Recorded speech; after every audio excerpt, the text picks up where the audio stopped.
j'espère que vous allez aussi faire boum encore ce matin avec cette pathologie qui visiblement est une forme de paralysie d'un côté du corps, c'est ça? D'un côté du corps. Okay. On en parle donc avec vous ce matin. Et puis la première question, c'est donc quoi l'hémiplégie? Voilà, l'hémiplégie, ça vous l'avez dit déjà à l'introduction. Il s'agit bien évidemment de la paralysie, voilà, d'un côté de notre corps. Ça pourrait être du côté gauche, ça pourrait être du côté droit. Voilà, en un seul mot. Est-ce qu'on peut avoir les causes de cette hémiplégie? Voilà, il s'agit bien évidemment de ce qu'on appellera encore un problème circulatoire, ou encore une atteinte du système nerveux central, en un seul mot. C'est mieux de retenir un problème circulatoire dans le cerveau. Problème circulatoire. Voilà. C'est plus simple. À l'intérieur de la tête. À l'intérieur. Voilà, pour mieux comprendre la chose. Là, on a le schéma. Voilà, nous voyons le cerveau là, en rouge là, en rouge là. Voilà, ça, il faut dire que tout le monde peut être sujet d'une paralysie, y compris des enfants comme des adultes.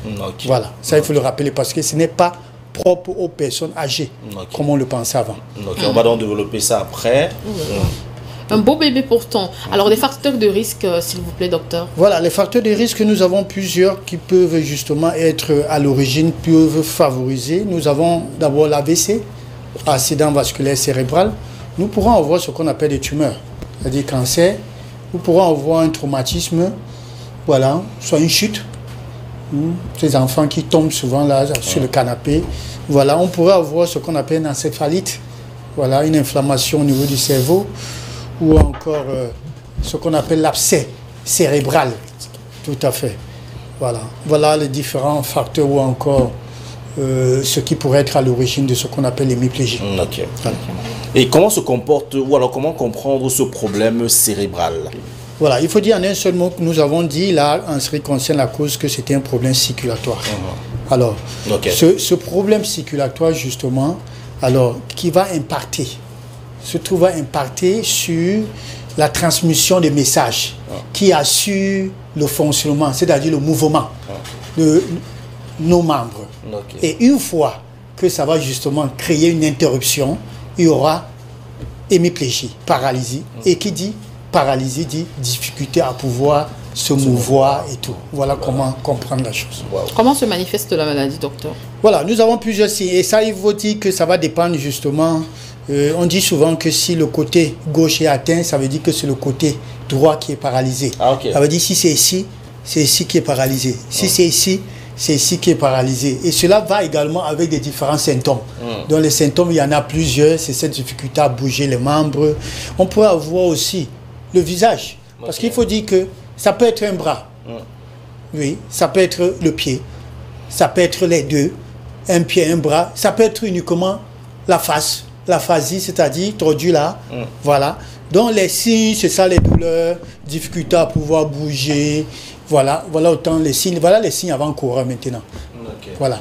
Les signes avant-coureurs qui peuvent aussi, qui laissent entreprendre, du moins je veux dire, qui annoncent aussi des complications, certainement. Oui, des complications notamment majeures ici, c'est la perte de l'autonomie. Et quand on parle de l'autonomie, il s'agit bien évidemment de quoi? De se gouverner soi-même. Quand vous perdez l'autonomie, ça veut dire que vous allez dépendre de quelqu'un, X ou Y. Et quand on parle de l'autonomie ici, nous en avons plusieurs, ça il faut le rappeler. Parce qu'il y a l'autonomie psychique, il y a physique, bien sûr, il y a sociale. Alors, donc, ça je voudrais là tirer directement sur ces personnes-là, quand ils ont une personne hémiplégie, comme vous voyez, cette dame en train de se faire pousser là, et qui demande rapidement au kiné, tu penses que tu vas finir le travail là d'ici quand? Vraiment, ne rêvez pas. Vraiment, ne rêvez pas de grâce. Arrêtez la sorcellerie. Laissez le technicien travailler. Si je peux appeler le technicien. Laissez le spécialiste travailler. Lui-même, il ne peut pas déterminer quand est-ce que il va pouvoir finir. Parce qu'il faut dire que chacun, l'organisme est unique à son genre. Certains pourront retrouver en 2 mois, certains 3, certains 1 an, certains 2. Et ainsi de suite. Donc les complications, c'est ça la perte d'autonomie, l'incontinence, c'est les douleurs.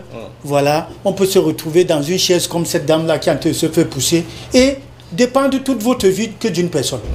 Voilà. Alors est-ce qu'il existe un traitement? Oui, traitement de l'hémiplégie, non. Par contre, le traitement que je voudrais dire médicamenteux, non, il n'existe pas. Maintenant, ce qu'il existe, c'est ce qu'on appelle le physique. les exercices. Donc, le traitement par les exercices, ce qu'on appelle la kinésithérapie dont nous avons parlé ici.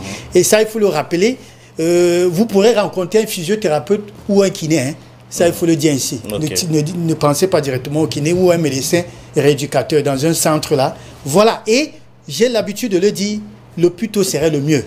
Il faudra commencer justement ces exercices ou encore la rééducation. Le plus tôt serait le mieux pour pouvoir ne serait-ce que permettre pour que vous retrouviez, je pourrais dire, cette autonomie. Voilà. Alors, un traitement et un conseil.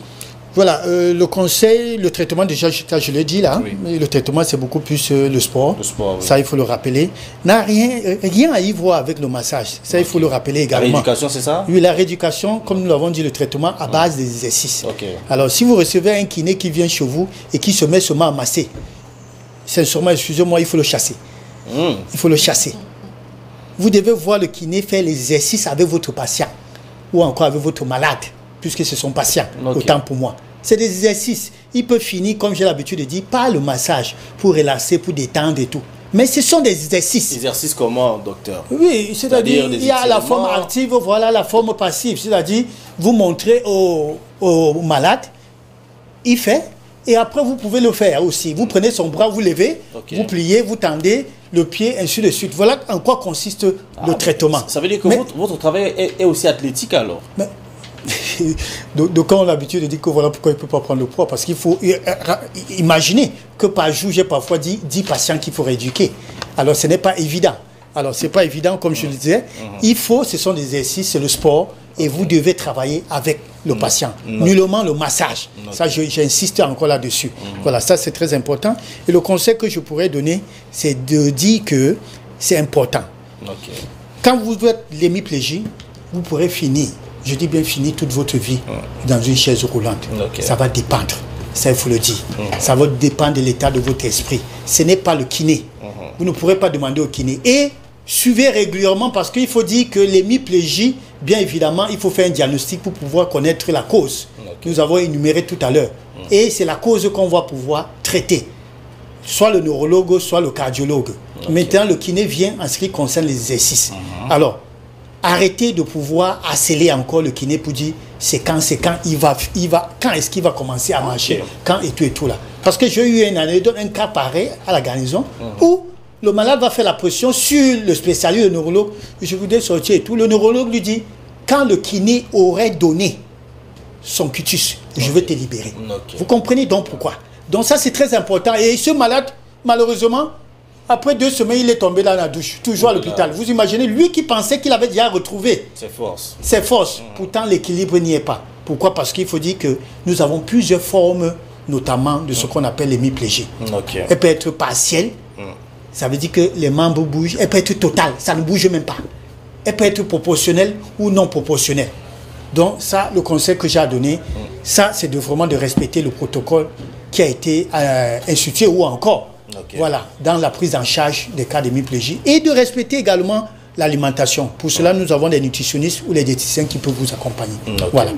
Merci docteur pour ces instants de conseils aussi. Le numéro de téléphone est au bas de votre écran. Vous voulez faire l'athlétisme? Docteur, restez là. On continue l'enregistrement. L'enregistrement n'est pas terminé. Vous allez d'ailleurs annoncer le prochain élément. J'ai vu que vous vouliez bien nous faire... Parce que je voulais vous dire que j'ai souvent vu les ballons là, mais je me suis dit que c'était pour la décoration. Il allait récupérer les ballons, docteur. C'est gentil, docteur. C'est très gentil. Et il a fait ce geste-là. C'est très gentil, docteur Larry. Restez avec nous pour le prochain élément. L'instant de la conservation. Ah, super. Nullement, c'était pas une fuite. C'était pas une fuite en avant. Ok, on va profiter pour passer un bonjour à ces personnes aussi qui font le même travail que vous. Et un travail justement qu'on va saluer.